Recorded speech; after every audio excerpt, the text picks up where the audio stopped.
Greetings and salutations. Today we are going to be working on creating a winter capelet and hand muffs. For this project, you're just going to need a simple throw blanket that is extra soft and fuzzy, like the one that's imaged here. First, you want to start off by creating a giant triangle. So you want to fold your blanket in half, as shown. Then we're going to cut along the 2B raw edge of the blanket, as you see here. So now you'll have a big chunk of scrap that we'll put aside just for the moment. And of course, since you're working with fuzzy things, sometimes it attracts other fuzzy things. So just be aware of that in advance. So what we're going to do is we're going to start working with the collar section, and we're going to make a little divot. So you want to fold it in half and then locate a quarter width of the capelet that you're working using the raw edge. We're just going to go in a couple inches, and we're going to make a giant kind of pseudo triangle shape from the folded edge outwards away from that folded edge. This is going to give us just a little bit of space to work with as far as where the collar is going to be going, so you get an idea of where your neckline is. Then we're going to be taking off all of the corners of this giant triangle that we're working with. So we've got two little corners that we're just going to snip off to help round off things a little bit. And then we have our main large triangle in the center that we're just going to trim off. It's up to you as how wide or long you want to work with it. The next part we're going to be working with is the outer yoke, which is going to be that extra fuzzy part, and the collar. So just to make things a little bit easy as far as the straight edge, take the large chunk that you just had put aside, and we're going to take the largest, longest strip possible out of this piece. And this is going to be your outer yoke section. And as you can see, it should reach the entire length of your capelet that you have currently created thus far.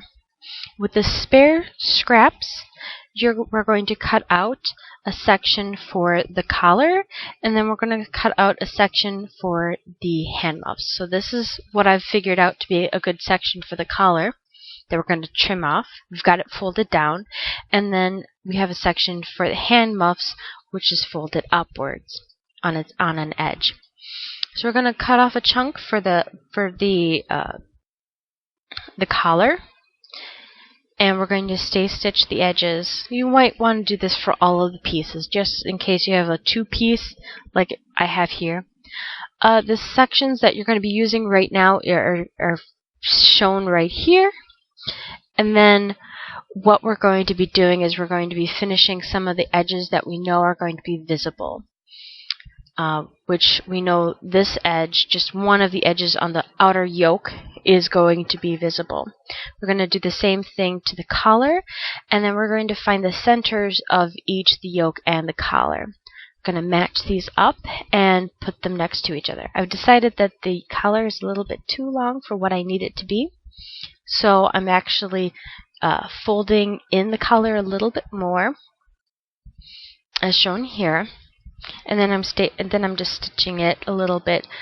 This way I'm not losing any warmth that I might need.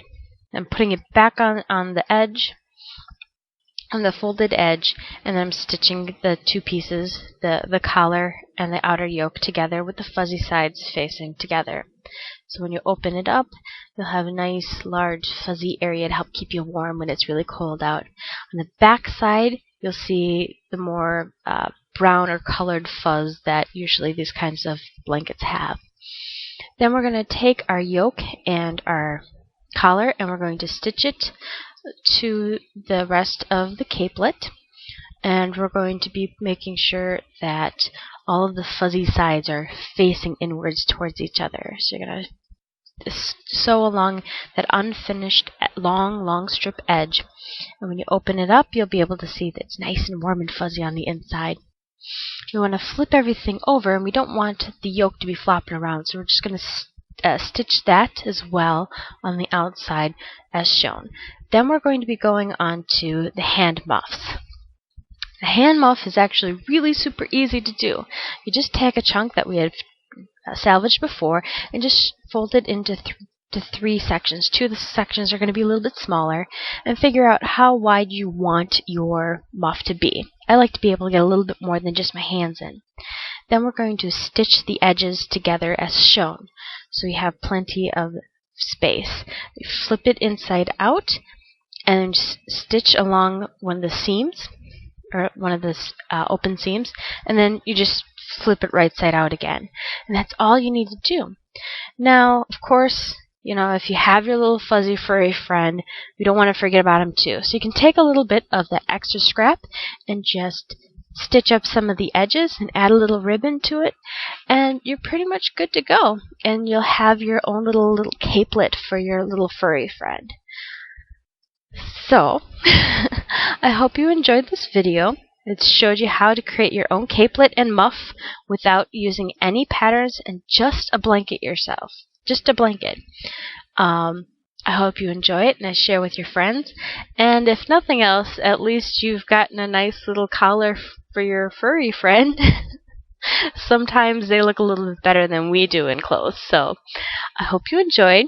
And I know Nightshade enjoyed helping me make this costume piece as well. And thank you so much for watching, and I hope you guys have a wonderful evening and day. Stay warm, and feel free to share. I'll see you next time. Bye.